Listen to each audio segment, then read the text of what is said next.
Twilight's Last Gleaming by Alex Nance. Episode 3, Chapter 1. They drove through the night. Colvin had the lead vehicle, a rented Dacia sedan that had seen better years and smelled like the person who rented it last had been living in it. Whitlock sat in the passenger seat with a laptop balanced on his knees and a set of earbuds in, running searches on the Kushini police traffic he had flagged 3 hours ago. Delgado drove the second vehicle with Knox beside him, and Milligan and Voss in the back.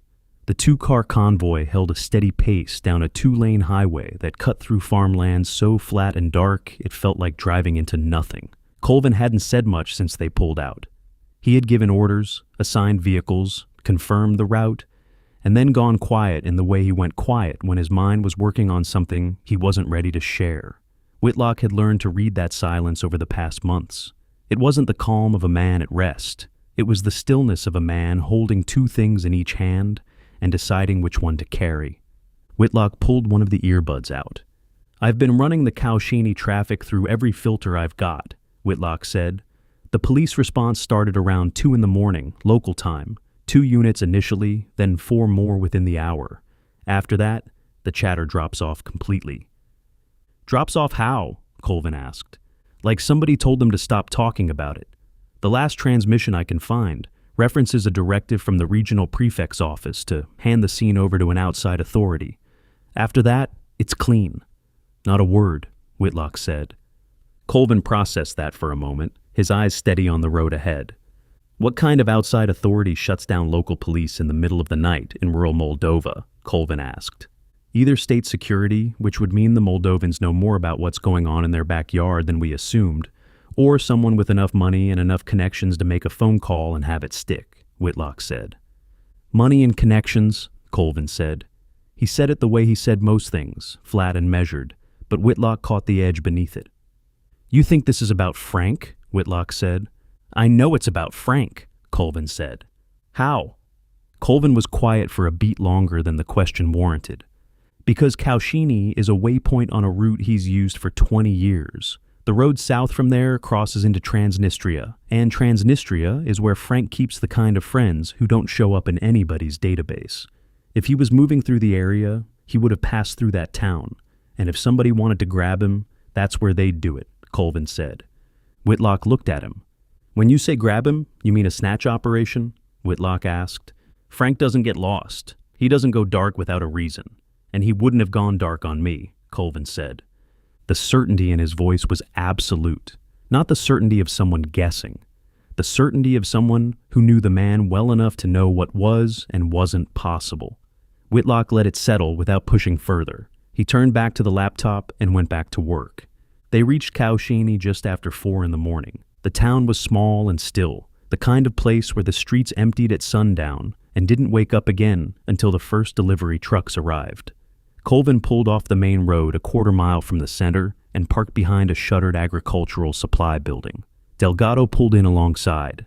The 6 of them gathered between the vehicles in the dark, the only light coming from Whitlock's laptop screen as he turned it toward the group. "Here's what we know," Whitlock said. "The police traffic centered on a location about 3 blocks north of the town center. A commercial property, looks like a warehouse or garage from the satellite imagery. The vehicle fire was reported there. 2 witnesses were referenced but never named, and neither one was brought in for a statement." "Which means someone made sure they weren't," Voss said. "That's my read," Whitlock said. "What else is in the area?" Colvin asked. "Not much. A few small businesses, some residential. There's a rail depot about half a kilometer east that handles freight coming out of Transnistria. The whole area is economically depressed. The kind of place where one person with enough money can own the local infrastructure without anybody asking questions," Whitlock said. Colvin looked at Voss. "I need you in town when the sun comes up. Find out who runs things in this area. Not the mayor, not the police chief. The person who those people answer to," Colvin said. "And if I find them?" Voss asked. "Don't engage. Just find out who they are, where they operate from, and how many people they have around them. We need the picture before we do anything," Colvin said. Voss gave a nod, and Colvin turned to the rest of the group.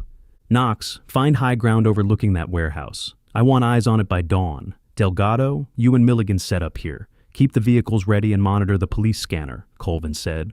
"Where are you going to be?" Delgado asked. "Whitlock and I are going to take a walk," Colvin said. The town came to life slowly, the way small towns do, in pieces rather than all at once. A dog barked somewhere nearby. A truck engine turned over 2 streets away. A woman emerged from a doorway and walked toward the center of town without looking at anything. Colvin and Whitlock moved through it like 2 men with somewhere unimportant to be, keeping their pace easy, their hands visible, their eyes doing the work without their heads giving it away.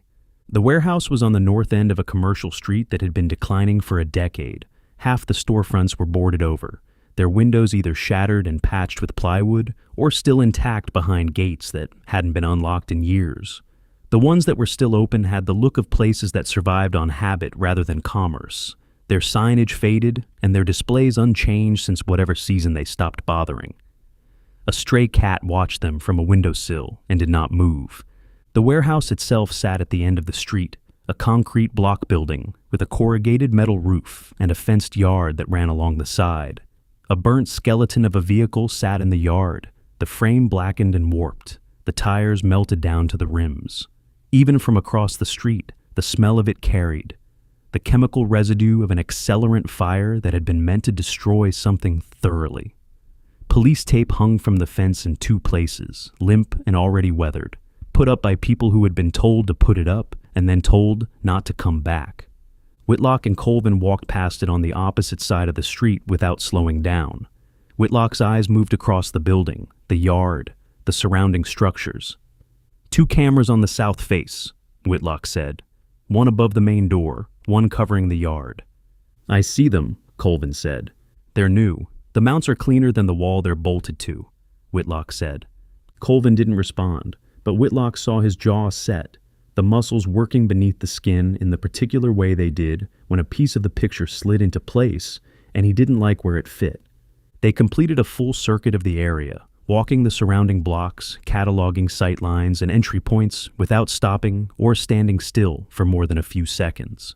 When they reached the main road again, Colvin's radio clicked once. "Knox." "I'm set," Knox said. "Clear view of the yard and both entrances. Building looks quiet. No movement inside. One vehicle parked on the east side, black SUV. Plates are local." "Copy. Hold position and log everything," Colvin said. They walked back to the staging area. Delgado and Milligan were in the second vehicle, Milligan eating something from a wrapper, and Delgado leaning back in his seat with his eyes closed in the way that experienced soldiers slept, light enough that the wrong sound would bring him up instantly. A police scanner sat on the dashboard between them, its volume low, the frequency cycling through local channels with nothing to report. Both of them straightened when Colvin approached.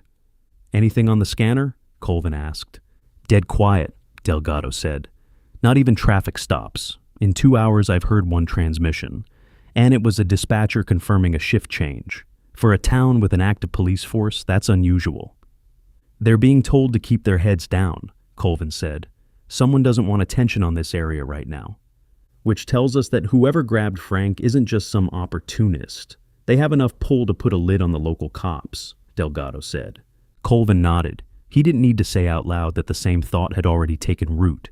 The profile was forming, someone organized, connected, and comfortable enough in this territory to operate without looking over their shoulder. Colvin's phone buzzed. He looked at the screen and took the call without stepping away. "Go," Colvin said. He listened for the better part of a minute. The others watched his face, trying to read the call from the outside. Whatever he was hearing, it tightened things behind his eyes in a way that made the tension in his jaw spread to his shoulders. When he finally spoke, his voice was controlled. "How sure are you?" Colvin asked. Another pause. "All right, stay where you are. Don't approach, don't follow. Just keep a line of sight and let me know if anything changes," Colvin said.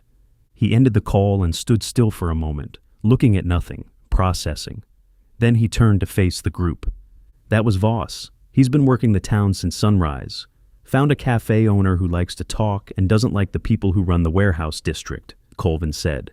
"The man who controls things up here is a Moldovan named Petru Kazaku.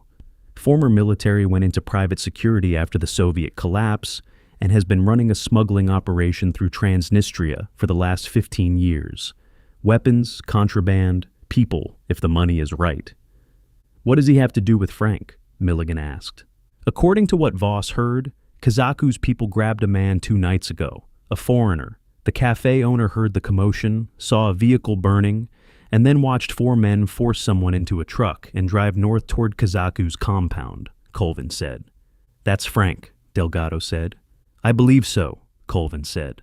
Why would a local smuggler grab an intelligence operative? Whitlock asked. Because Frank has been running networks through this corridor for 2 decades. That means he knows every smuggling route, every crossing point, and every name attached to every shipment that's moved through Transnistria since the wall came down. If you're a man like Kazaku, that kind of knowledge is either an asset or a threat, and Frank has never been the kind to make himself useful to people like that, Colvin said. So Kazaku sees him as a threat, Whitlock said, or an opportunity. A man who knows that much is worth a lot of money to the right buyer, Colvin said. The group absorbed that. Milligan crumpled the wrapper in his hand and tossed it onto the floor of the vehicle. So, where's this compound? Milligan asked. About 12 kilometers north. Voss said there's a road that follows the Back River up to a property outside a village, old agricultural estate that Kazaku converted into his base of operations.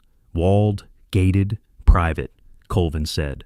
Whitlock watched Colvin carefully. He could see the decision forming, could see the weight of it settling into the man's shoulders the way operational decisions always did. But there was something else this time, something beneath the tactical calculation, something personal. We're going after him, Colvin said. The words landed and sat for a moment. Hold on, Voss said. The voice came through the radio clearly enough that everyone turned toward it. Colvin had left the channel open. I think we need to talk about this before we commit, Voss said.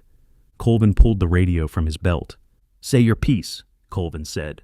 We were sent here to find 3 nuclear warheads. We have a warm trail through the logistics corridor, we have Jelnov's network starting to come into focus, and we have a narrow window before whoever is behind this realizes how close we are and changes everything. If we pull off that trail now and go rescue 1 man from a local crime boss, we're choosing the sideshow over the main event, Voss said. Colvin listened without interrupting, which was its own kind of signal. He let Voss finish, then keyed the radio. Are you done? Colvin asked. I'm not trying to be cold about this. I understand he's a friend. But we have a mission, and every hour we spend on something else is an hour the warheads get further away, Voss said. I hear you, Colvin said. And you're not wrong about the clock. But here's what you're not factoring in. Frank has been running intelligence networks in this part of the world since before most of us were in uniform. He knows every smuggler, every fixer, every back channel between here and Moscow. If those warheads moved through this corridor, and every piece of evidence we have says they did, then Frank is the single best asset we have for tracking them. Without him, we're chasing fragments. With him, we have a map. The radio was quiet for a moment. And if the trail goes cold while we're extracting him, Voss asked, then we'll use the asset we recovered to pick it back up. The mission and the rescue aren't competing objectives. They're the same objective. We get Frank, and Frank gets us closer to the warheads, Colvin said. Another pause, shorter this time. All right, I'm in, Voss said. But for the record, I think there's at least a 30% chance you're letting personal loyalty override tactical judgment. Noted, Colvin said. Now get back here, and bring coffee if you pass anything open. Copy that, Voss said. He clipped the radio to his belt and turned to find the rest of the team watching him. Delgado's expression was steady and supportive, the kind of look that said he would have made the same call without needing to hear the reasoning. Knox's silence on the radio was its own kind of agreement, the sniper having long ago established that when he had an objection, he would voice it, and the absence of his voice meant the absence of an objection. Milligan looked like he had stopped caring about the argument the moment the words compound and walled came out of Colvin's mouth, his mind already running through the kind of scenarios that made other people nervous and made him feel useful. And Whitlock, standing a little apart from the others with the laptop still open in his hands, was looking at Colvin with something that wasn't quite admiration and wasn't quite concern, but lived in the space between the two. He had watched the exchange play out the way a student of language watches any conversation, reading not just the words, but the things underneath them. Voss had been right about the tactical risk, and Colvin knew it, but Colvin had also been right about Frank's value, and the fact that both things were true at the same time was the kind of problem that didn't have a clean answer, only a decision made by the person willing to carry the weight of being wrong. Colvin met his eyes briefly, then turned and walked to the trunk of the lead vehicle. "All right," Colvin said. "Let's figure out how to get inside." Chapter 2. Voss returned within the hour, carrying a paper bag with 6 cups of coffee, and a look on his face that said the trip into town had given him more than caffeine. He distributed the cups without ceremony, keeping one for himself, and leaned against the hood of the second vehicle while the team gathered around him. "The compound is about what you'd expect for a man who thinks he's a warlord," Voss said. "Old agricultural estate, maybe 5 or 6 acres, stone wall around the perimeter, 8 feet high in most places, 10 in a few. One main gate on the south side facing the road, metal, heavy, manned by 2 guards who look bored but armed. There's a secondary gate on the north side that opens onto a dirt track heading into the woods. That one had a padlock on it and no guards that I could see." "How close did you get?" Colvin asked. "Close enough to count heads. I parked on the road about 200 meters out and walked the tree line on the east side. Between the main gate guards, the men I saw moving around the yard, and what looked like a rotation at the main building, I'd estimate 12 to 15 personnel on site," Voss said. "Armed?" Delgado asked. "The gate guards had rifles. Couldn't confirm on the rest, but I'd plan on it," Voss said. "What about the buildings?" Colvin asked. Voss took a drink of his coffee and set it on the hood beside him. "Main structure is a 2-story farmhouse, stone construction, built to last. That's where the activity is concentrated. There's a barn or outbuilding on the west side of the property. Look converted into something functional, maybe a garage or storage. And there's a smaller structure near the north wall, single-story, concrete block, no windows on the side I could see. That one had a man standing outside the door doing nothing, which is the kind of assignment you give someone when there's something inside worth watching," Voss said. "That's where they're holding Frank," Colvin said. "That's my read," Voss said. Colvin turned to Whitlock. "What are you hearing?" Colvin asked. Whitlock had been working the laptop since before the coffee arrived, earbuds in, cycling through local frequencies and pulling cellular traffic from the area around the compound. He took one earbud out. "Kazaku's people aren't running encrypted comms, which is either good news or means they don't think they need to. I've picked up 6 distinct voices on a shared radio frequency over the last 40 minutes, mostly routine, shift changes, a supply run into town. One call that sounded like a status check on something, but the language was guarded enough that I couldn't pin it down," Whitlock said. "Guarded how?" Colvin asked. The caller asked if the guest was comfortable. The response was that the guest wasn't going anywhere. "Then they both laughed," Whitlock said. Nobody else laughed. Colvin's expression didn't change, but something shifted behind his eyes that made the air around him feel heavier. "Can you stay on their frequency?" Colvin asked. "Already locked in. If they make a call, I'll hear it," Whitlock said. "Good. I want to know the moment anything changes. Guard rotations, vehicle movements, supply deliveries, anything that tells us when they're at their thinnest," Colvin said. He turned to the group and the planning voice came on, the one that turned a collection of information into a sequence of actions. "All right, we go tonight. Here's how it works," Colvin said.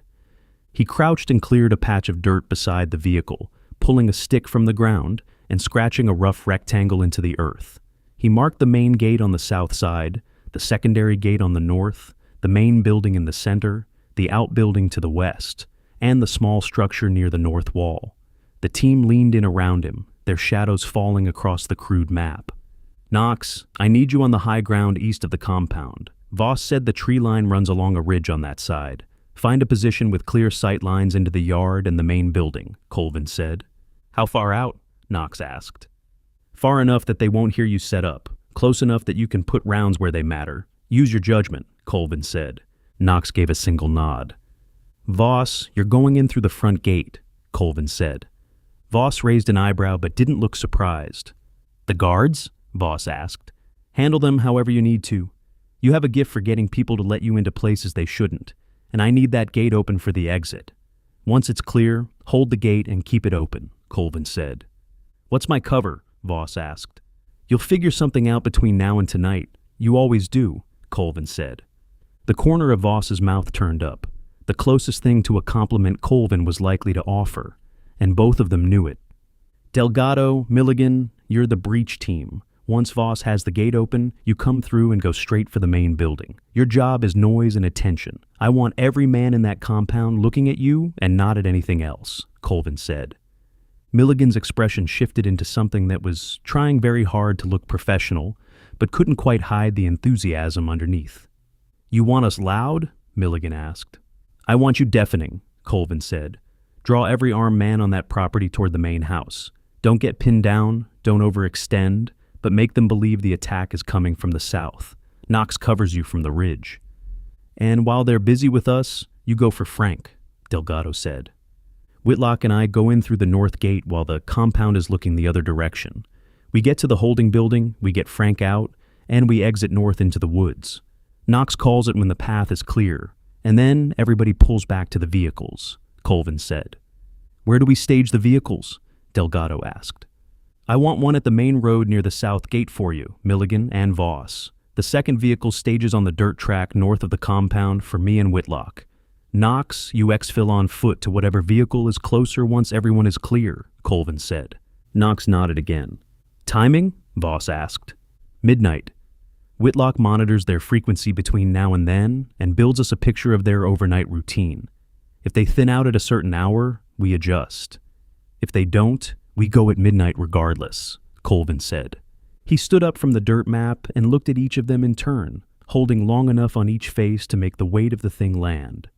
"This is a snatch and grab, not a siege. We get in, we get Frank, and we get out. If something goes sideways, Knox is your insurance. If something goes very sideways, we regroup at the staging area and figure out plan B." "Questions?" Colvin said. "Rules of engagement?" Delgado asked. "Suppressed weapons where possible. We're in a foreign country operating without authorization, and the less noise that reaches the nearest village, the better our chances of being gone before anyone thinks to make a phone call.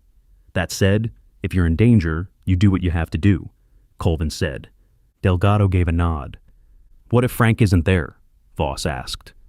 The question landed in the group like a stone dropped into still water. Colvin looked at him. "He's there," Colvin said. "I'm not arguing. I'm asking what we do if the building is empty," Voss said. Colvin held his gaze for a moment. "Then we find someone inside that compound who can tell us where he is, and we take that person with us when we leave," Colvin said. Voss accepted that with a nod. "One more thing," Colvin said. "Frank has been in Kazaku's hands for at least 48 hours. We don't know what condition he's in. Be ready for the possibility that he can't move on his own." The words settled over the group, and nobody spoke for a moment. The implication didn't need elaboration. 48 hours with a man like Kazaku could mean a lot of things, most of them bad. "I'll carry him if I have to," Milligan said. It came out simple and flat, without bravado, the kind of statement that was more reliable for its lack of performance. Colvin looked at him and gave a nod that carried more in it than the gesture itself. "All right, we've got about 14 hours. Rest in shifts, prep your gear, and stay off the roads. Whitlock, you're on the radio until we move," Colvin said. The day passed in the particular kind of slow that came before an operation. The hours didn't crawl so much as they hung, each one sitting in the air slightly longer than the one before it, the weight of what was coming making the minutes feel like they had substance. The team handled it the way they always did, which was to say they handled it in 6 different ways that happened to coexist without interference. Knox left first, slipping into the tree line before the sun had fully cleared the horizon, his rifle case over one shoulder and a pack over the other. He didn't say where he was going or how long he'd be. He never did. He would find his position, confirm his sight lines, and then he would become part of the landscape until someone needed him not to be. That was the job, and Knox did it the way other people breathed. Delgado cleaned weapons. He sat in the back of the second vehicle with the tailgate down, laid out a cloth on the deck, and broke down his rifle with the patient, practiced motions of a man who found the routine meditative. When he finished his own, he reached for Milligan's without asking, and started on that too. Milligan watched this happen from a few feet away, with the expression of a man who had learned not to argue about it. Milligan himself spent the morning doing what he always did when forced to wait. He moved, push-ups against the side of the vehicle, stretches that looked more aggressive than therapeutic, pacing the perimeter of their staging area with a restless energy that never quite found its outlet. At one point, he picked up a rock, studied it for a moment, and threw it at a fence post 40 meters away. He missed. He picked up another rock and threw that one too. He hit the post, grunted once in satisfaction, and went back to pacing. Voss sat apart from the group for most of the morning, his back against a tree, thinking.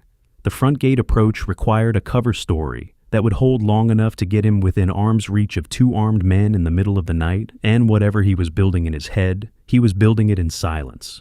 Twice he got up and walked to where Whitlock was working and asked a question about the radio traffic, listening to the answer with the focused attention of someone fitting pieces into a frame only he could see. The second time, he stayed for several minutes, and when he walked away, his posture had changed. The thinking was done. The plan was set. Whitlock worked. He sat in the passenger seat of the lead vehicle with the laptop open and the earbuds in, logging every transmission that crossed Kazaku's frequency. By mid-morning, he had the guard rotation mapped. 2 men at the main gate, rotating every 4 hours. A roving patrol inside the compound that moved on an irregular schedule, but averaged about 20 minutes between circuits. The man outside the holding building stayed put for long stretches, relieved twice during the day by a different voice. Supply runs into town happened in the late morning and again in the afternoon, each one pulling 2 men off the property for roughly an hour. He noted all of it, building the picture Colvin had asked for, the portrait of a compound's daily rhythm rendered in timestamps and radio chatter. Every organization had patterns, and patterns had gaps, and gaps were where you put the knife. By late afternoon, he had what he needed. "Colvin," Whitlock said. Colvin crossed from where he had been studying a topographic map spread across the hood of the second vehicle. The overnight rotation is thinner than daytime. They drop to 1 man at the main gate after midnight, and the roving patrol goes from continuous to roughly once every 35 to 40 minutes. The holding building still has 1 man posted, but based on the radio traffic, he doesn't get relieved until 0600. He's alone out there for the full overnight shift, Whitlock said. "What about the main building?" Colvin asked. "Harder to tell. There's activity inside until about 2300. Then the transmissions thin out. I'd estimate 4 to 5 men staying inside overnight, maybe more. Some of them are probably sleeping," Whitlock said. "Probably," Colvin said. "That's the best I can give you without eyes inside the building," Whitlock said. "It's enough," Colvin said. "We go at 0100. The gate man will be an hour into his shift and settled in. The last patrol will have finished its circuit, and the next one won't start for 30 minutes. That's our window." He straightened up and pulled the radio from his belt. "Knox, you copy?" Colvin said. A pause, then the sniper's voice, quiet and unhurried, carrying the ambient stillness of whatever high ground he had found. "I copy," Knox said. 0100. Confirm you have the yard and the holding building in your field of view," Colvin said. "I have the yard, both gates, the main building entrance, and the holding structure. I can see the guard posted outside it. He's been sitting in a chair for the last 3 hours," Knox said. "That's our primary target on go. When Delgado and Milligan make noise at the main building, that guard is going to either run toward the fight or hunker down. If he runs, let him go. If he stays, put him down before Whitlock and I reach the door," Colvin said. "Understood," Knox said. Colvin clipped the radio and looked at the sky. The light was starting to go, the afternoon fading into the long gray of a Moldovan evening that would take its time becoming dark. 7 hours until they moved. Everything that could be planned had been planned. Everything that could be prepared had been prepared.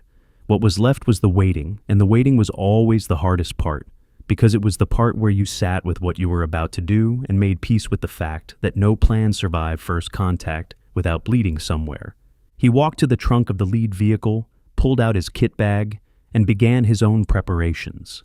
Around him, the team did the same, each in their own way, each in their own silence. The dark came slowly, and when it was finally complete, they were ready. Chapter 3. They moved at 0100 on the dot. The night had settled into the deep kind of dark that rural Moldova did better than most places, the kind where the sky offered nothing and the ground gave back even less. No moon, no streetlights on the road north of town, no ambient glow from anywhere that mattered. Colvin had picked the timing well. The world had gone to sleep, and the people who hadn't were about to wish they had. Voss went first. He walked up the road toward the main gate alone, hands visible, posture loose, moving with the easy pace of a man who had every reason to be where he was. He was wearing a jacket he had bought from a second-hand shop in Kaushaney that afternoon, something local and unremarkable, and he had a half-empty bottle of Moldovan wine in one hand that he had poured most of into the dirt 20 minutes ago, and then taken a mouthful of to sell the breath. The cover was simple because simple covers were the ones that held. A man who had been drinking and wandered up the wrong road looking for a house that didn't exist. The gate guard saw him coming from 40 meters out. Through the scope, Knox watched the man straighten in his chair and bring his rifle across his lap. Knox's crosshairs tracked from the guard to Voss and back, waiting. "I have the gate," Knox said. His voice was barely above a whisper, the transmission cutting clean through the silence on the channel. "Hold," Colvin said. Voss reached the gate and stopped, swaying slightly, and called out in Romanian. The words carried up the road, slurred and friendly. The particular brand of harmless that Voss could put on like a coat. He was asking for directions, gesturing vaguely behind him, explaining that he was looking for his cousin's house, and everything looked different in the dark. The guard stood up from his chair and walked toward the gate with the irritated posture of a man being interrupted for something beneath him. They spoke through the bars. Voss kept talking, kept gesturing, kept being the most unthreatening drunk in Eastern Europe. The guard leaned closer to hear something Voss said, and that was the last decision he made on his own. Voss's hand came through the bars and found the man's throat, pulling him forward into the metal with a sound that was mostly impact and partly surprise. The guard's rifle clattered against the gate as his hands came up to fight the grip, but Voss had already reached through with his other hand and found the nerve cluster at the base of the skull. The guard went limp inside of 3 seconds. Voss held him against the bars for a moment, checking the yard beyond. Empty. He lowered the man to the ground, reached through and found the latch, and swung the gate inward just wide enough to slip through. He dragged the unconscious guard behind the wall and out of sight, relieved him of his radio and his rifle, and keyed his own. "Gate is open," Voss said. "Copy. Delgado, Milligan, you're up," Colvin said. The two of them came out of the dark at a run, moving low and fast from where they had staged 50 meters down the road. They came through the gate without slowing, Delgado peeling right toward the cover of a low stone wall that ran along the drive, Milligan going left toward a stack of pallets near the barn. Both of them settled into position and held, weapons up, reading the yard. The compound was quiet. A light burned in 2 of the main building's ground floor windows, throwing pale rectangles across the gravel yard. The front door was closed. Somewhere inside, a radio played something too faint to identify. The holding building sat 60 meters away near the north wall, its single visible door facing the yard. The guard posted outside it was in his chair, leaned back against the wall, his chin dipped toward his chest in the particular posture of a man who had been sitting still for too long and was losing the fight against sleep. "Knox, what do you see?" Colvin asked. "Yard is clear. Main building has light on the ground floor, east side. I count 1 silhouette moving inside, maybe 2. Holding building guard is half asleep in his chair. No roving patrol visible," Knox said. "Where's the patrol?" Colvin asked. "Last circuit was 42 minutes ago. He went inside the main building and hasn't come back out," Knox said. "He went to bed," Delgado said. "Or he's taken the longest bathroom break of his life. Either way, the yard is empty," Knox said. "All right," Colvin said. "Delgado, Milligan, give me 60 seconds to get in position at the north gate, then light it up." "Copy that," Delgado said. "With pleasure," Milligan said. On the far side of the compound, Colvin and Whitlock were already moving. They had come through the woods on the north side, following the dirt track Voss had described, and reached the secondary gate without encountering anything more threatening than the dark itself. The padlock on the gate was heavy, but old, and Colvin dealt with it in under 10 seconds with a set of bolt cutters that he returned to his pack without comment. The gate swung open on hinges that protested once and then gave in. They slipped through and pressed against the inside of the north wall, the holding building 20 meters ahead of them. The guard in his chair was on the far side of the structure, facing the yard, his back to them. Whitlock could hear the man's radio crackling faintly, the sound barely reaching them across the distance. "We're in position," Colvin whispered. "Copy. 60 seconds starts now," Delgado said. Whitlock counted in his head. He had his sidearm drawn, the suppressor threaded on. The weight of it, familiar but different tonight. This wasn't monitoring comms from a van. This wasn't translating from a listening post. He was standing in a hostile compound in the dark with 15 meters between himself and a building where a man was being held prisoner, and in about 40 seconds, every armed person on this property was going to know they were here. He breathed, he counted. The 60 seconds ended with a sound that split the night open. Milligan came around the corner of the barn at a dead sprint and drove his boot into the main building's front door with enough force to send it crashing inward off one of its hinges. The sound was enormous, a splintering crack that echoed off the compound walls and carried into the surrounding countryside. Before the echo died, Delgado opened up from behind the stone wall, putting controlled bursts through the ground floor windows of the main building, the suppressed rifle coughing in rapid sequence, the rounds punching through glass and frame and whatever was behind them.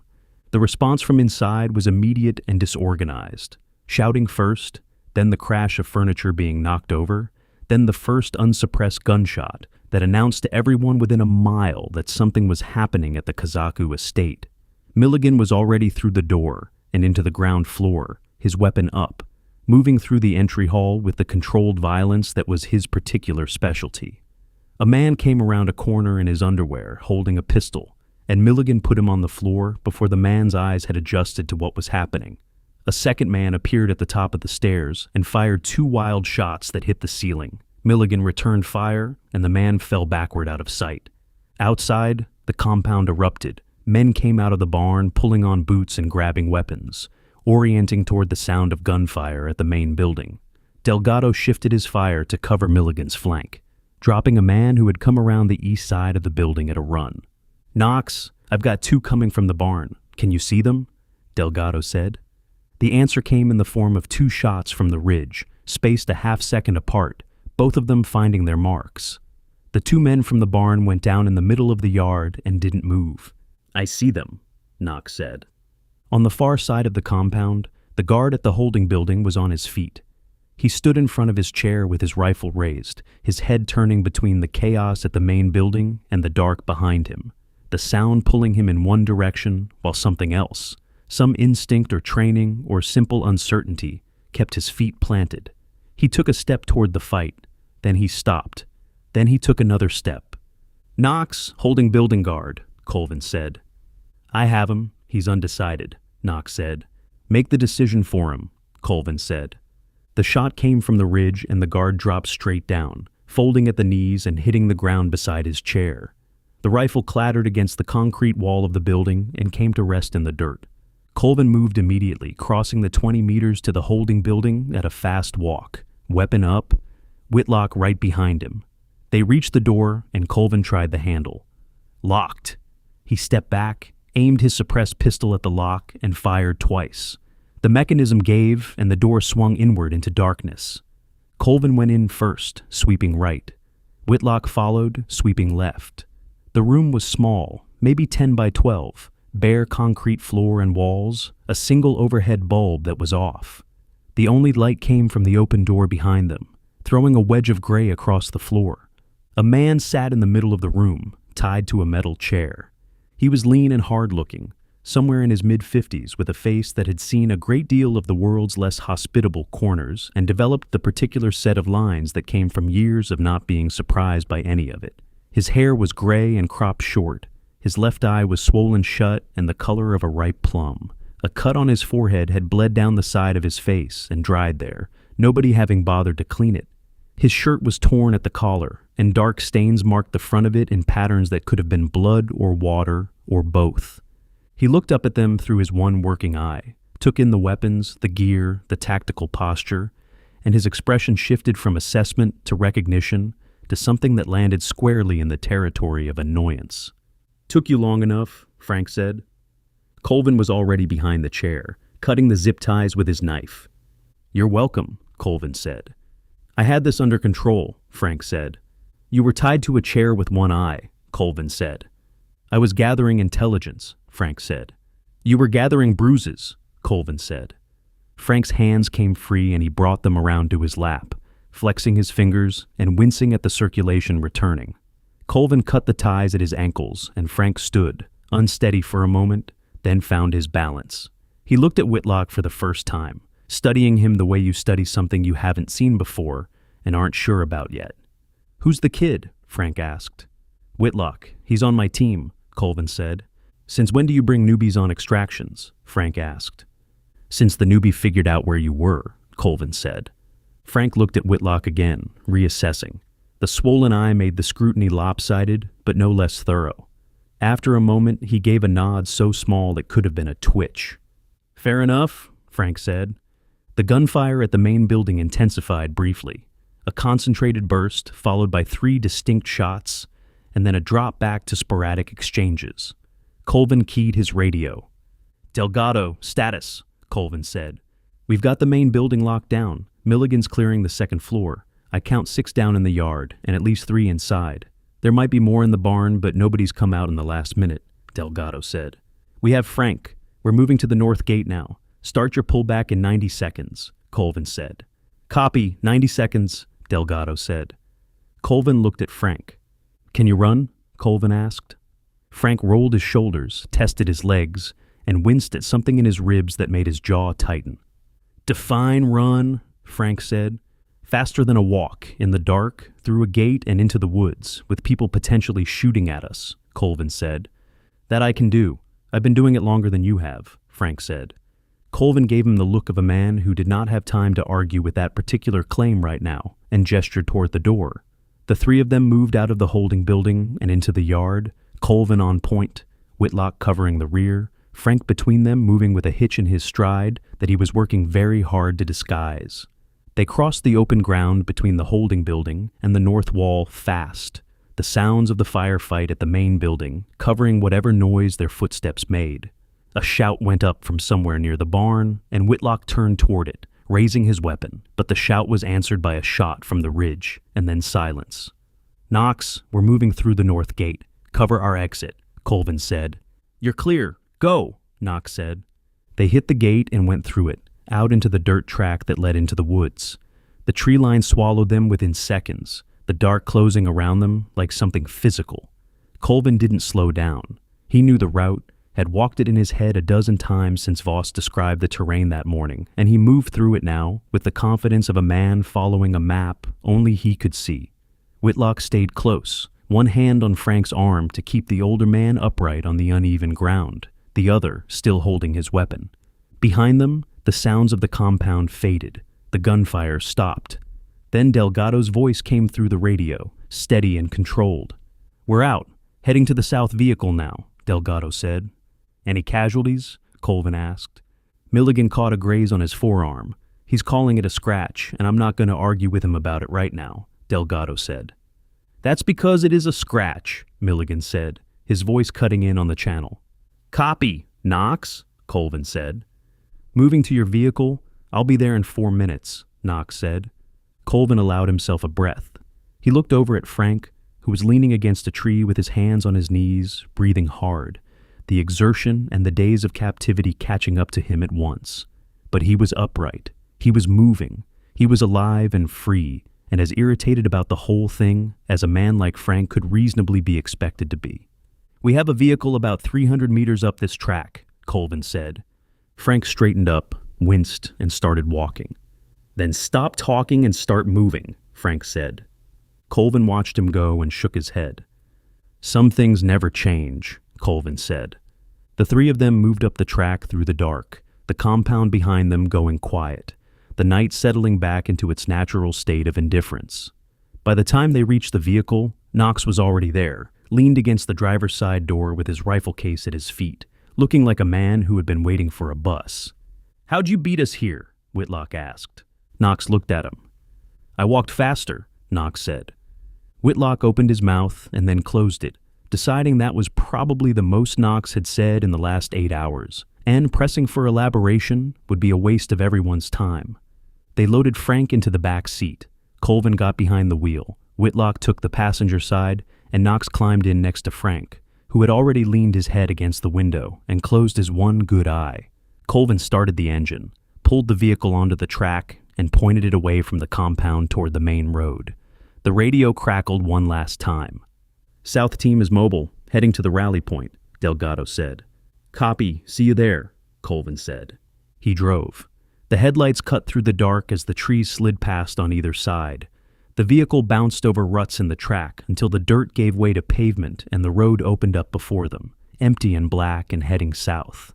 In the back seat, Frank was already asleep, his breathing slow and ragged, his battered face pressed against the cold glass. Colvin glanced in the rearview mirror and held the look for a long moment. Then he turned his eyes back to the road and drove faster. Chapter 4. They regrouped at a farmhouse 6 kilometers south of Kaushini that Voss had identified during his morning reconnaissance as abandoned, accessible, and far enough from the main road to avoid casual attention. The building was small and cold and smelled like damp wood and the particular kind of mildew that came from a roof that had been leaking for longer than anyone had been around to care. But it had 4 walls and a door that locked and a stove that worked, and at 2:30 in the morning, with a rescued man who needed medical attention and a team that needed to regroup, it was enough. Delgado had the first aid kit open on the kitchen table within a minute of arrival, the contents spread out under the light of 2 battery-powered lanterns that threw long shadows against the walls. Frank sat in a wooden chair that creaked under him, but held, his torn shirt pulled off and draped over the back. In the lantern light, the damage was worse than it had looked in the dark. The swollen eye was the centerpiece, but beneath it was a catalog of smaller injuries that told a story about men who knew how to hurt someone without doing the kind of damage that killed them. Bruises across the ribs in the pattern of knuckles, abrasions on both wrists where the zip ties had cut in, a gash along the hairline behind his left ear that had crusted over but hadn't been cleaned. Delgado worked through it methodically, his hands steady and practiced, cleaning wounds and applying butterfly strips with the focused care of a man who had patched up enough people to know the difference between ugly and dangerous.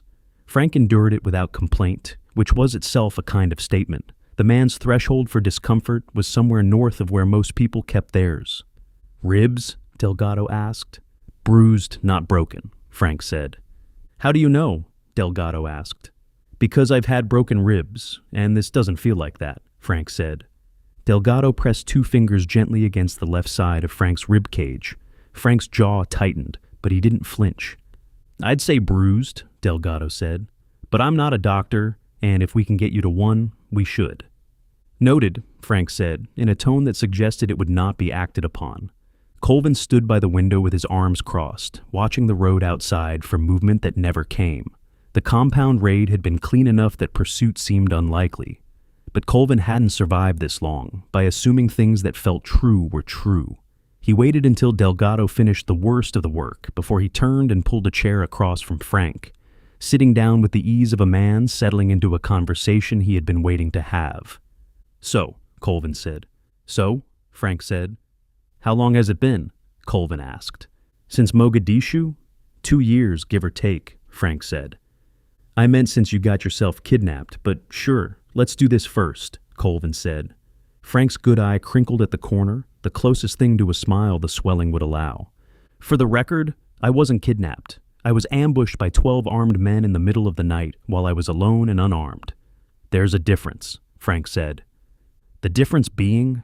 Colvin asked. "Kidnapping implies I could have prevented it," Frank said. "Couldn't you have?" Colvin said. "Sam, I was taking a piss on the side of the road when they showed up. There is a limit to what a man can accomplish in that position," Frank said.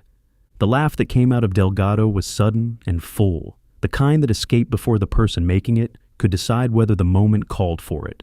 Milligan, who was leaning against the far wall with his forearm freshly bandaged and a look of permanent amusement on his face, let out a bark of his own.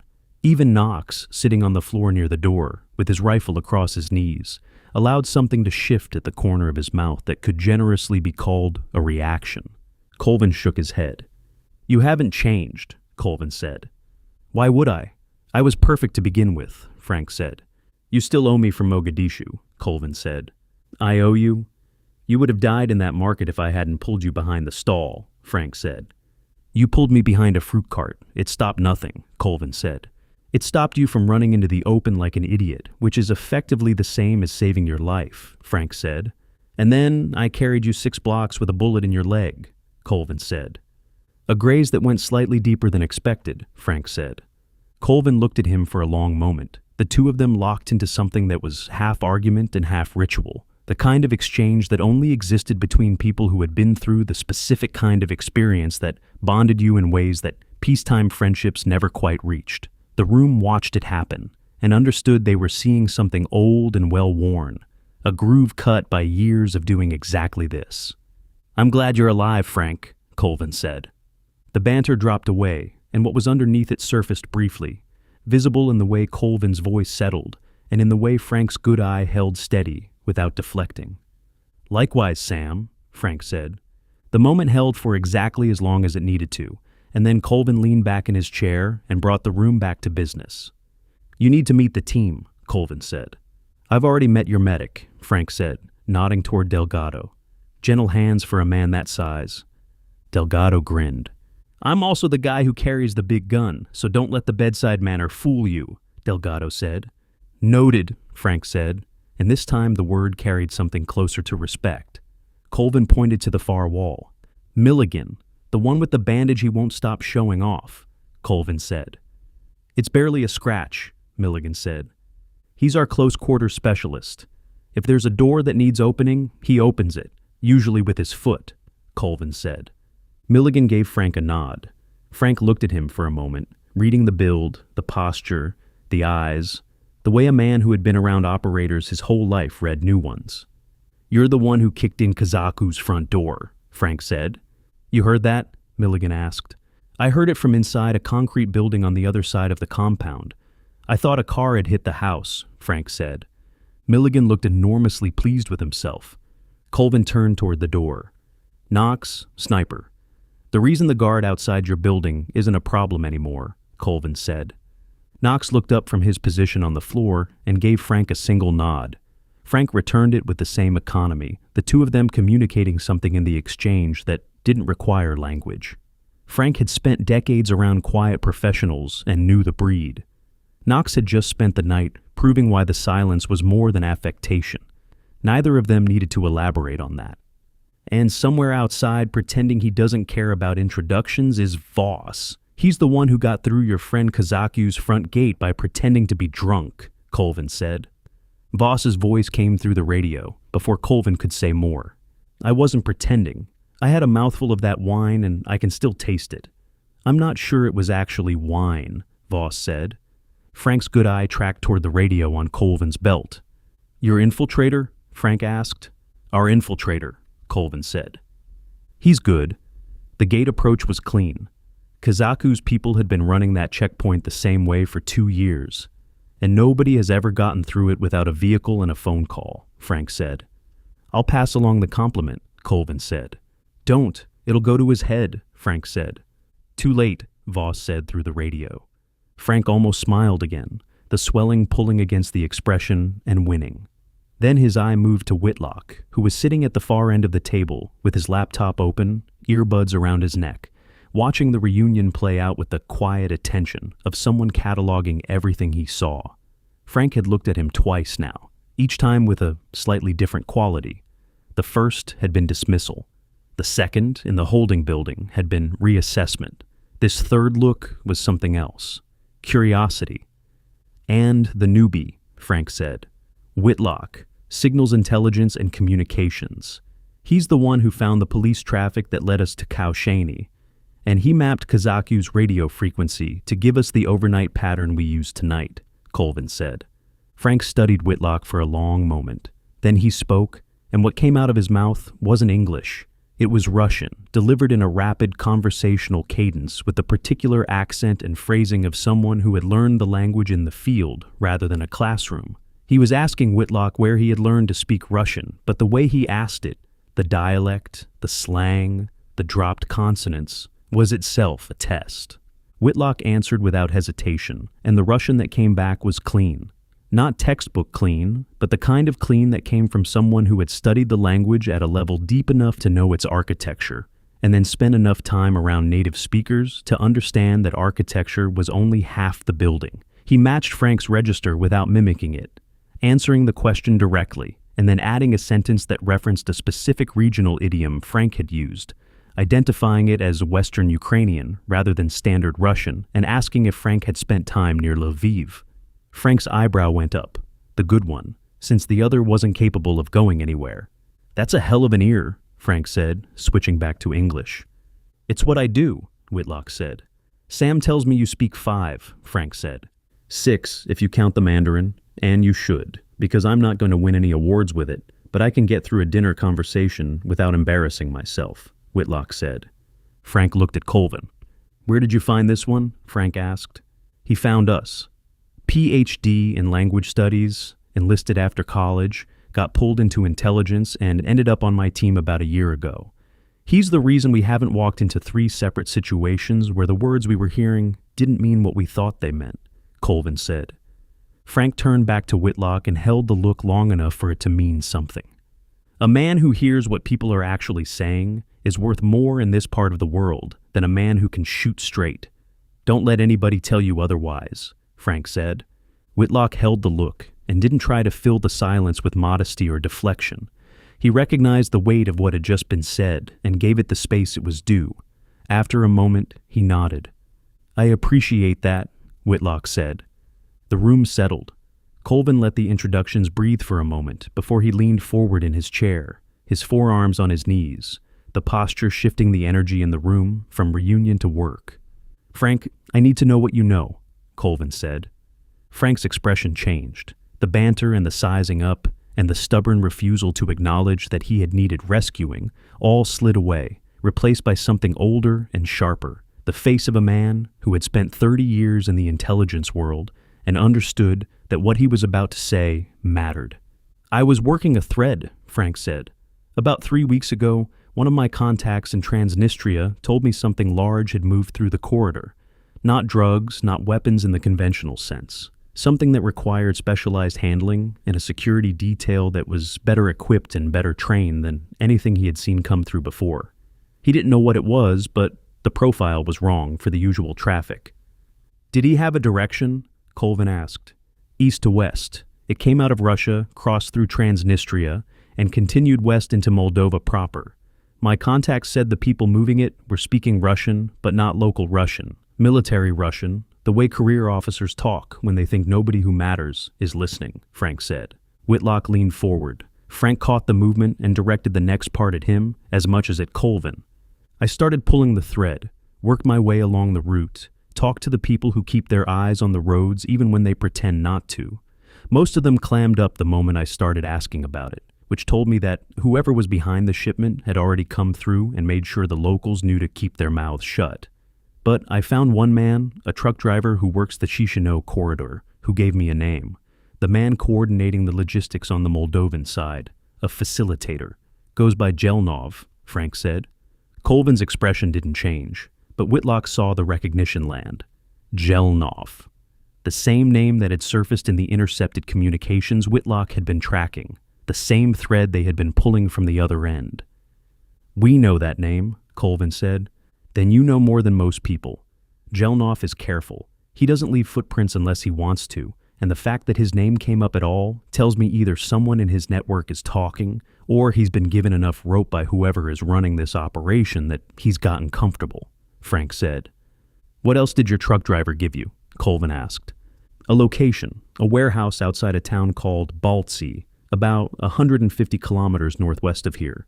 Jelnov used it as a staging point for whatever was moving through. The truck driver made a delivery there and saw equipment he didn't recognize. Crates with handling instructions in Russian. Men with sidearms who didn't look like smugglers," Frank said. "How old is this information?" Whitlock asked. 10 days, give or take.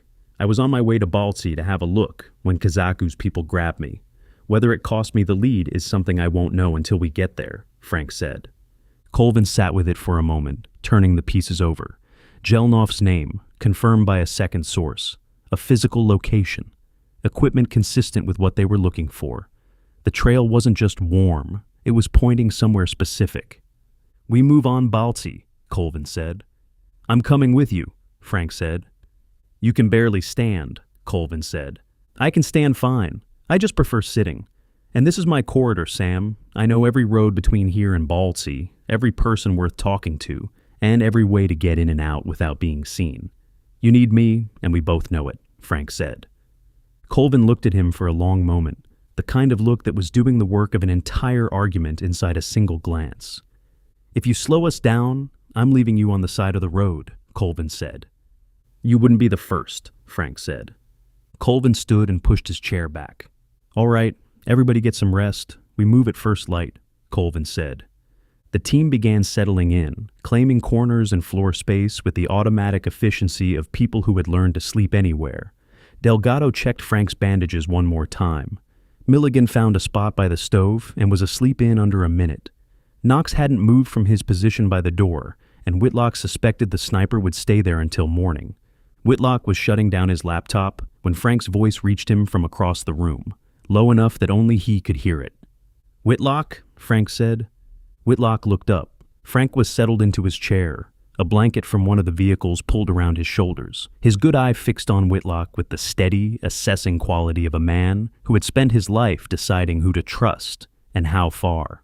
You're Russian, Frank said. It's not just good. It's the kind of good that makes people forget they're not talking to one of their own. That's a rare thing. Thank you, Whitlock said. I'm not complimenting you. I'm telling you what it's worth. Where we're going, that skill is going to matter more than any weapon in this room. Don't waste it on translations. Use it to listen to the things people say when they don't think anyone important is paying attention. That's where the real intelligence lives, Frank said. Whitlock held his gaze. I'll keep that in mind, Whitlock said. Frank leaned back into his chair, adjusting his blanket. But before he could settle in fully, Whitlock spoke up. Hey, Frank. What is it, Whitlock? Frank asked as he opened his good eye again. How did you know I was a newbie? Frank let out a chuckle before responding. You don't spend the years I've spent in this life without being able to spot a newbie. Don't take it personally. I saw the same thing in Colvin way back when, too. Whitlock paused for a moment before nodding at the explanation.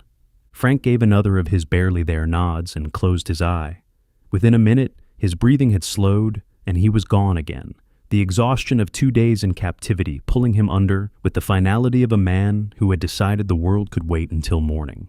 Whitlock sat in the dim light of the farmhouse, the laptop closed in front of him, the sounds of his team sleeping around him, and thought about what Frank had said, the things people say when they don't think anyone important is paying attention.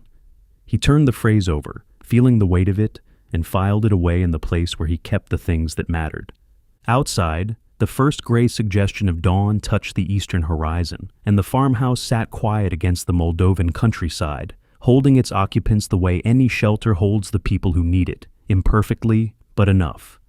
The end.